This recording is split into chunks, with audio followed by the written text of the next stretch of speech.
చంద్రబాబు నాయుడు గారికి దేవుడంటే ఎంత భక్తి ఉంది, మా జగనన్నకి దేవుడంటే ఎంత భక్తి ఉంది, ఈ ఫోటో ఒక్కటే సాక్ష్యం. 100 ఫోటోలు చూపించాల్సిన అవసరం లేదు. కనీసం స్వామి తాలూకా ప్రసాదం తీసుకున్నా, ఒక ఫోటో తీసుకున్నా, ఏదైనా చెప్పులు విడిచిపెట్టి జగనన్న చేస్తారు.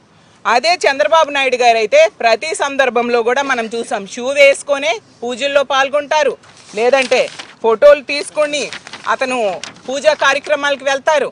అంటే దీన్ని బట్టి అర్థం కావట్లేదా ఎవరికి దేవుడంటే భక్తి ఉంది, ఎవరు దేవుడంటే భక్తి లేకుండా ఉన్నట్టుగా యాక్ట్ చేస్తున్నారనే విషయం స్పష్టంగా అర్థమవుతుంది.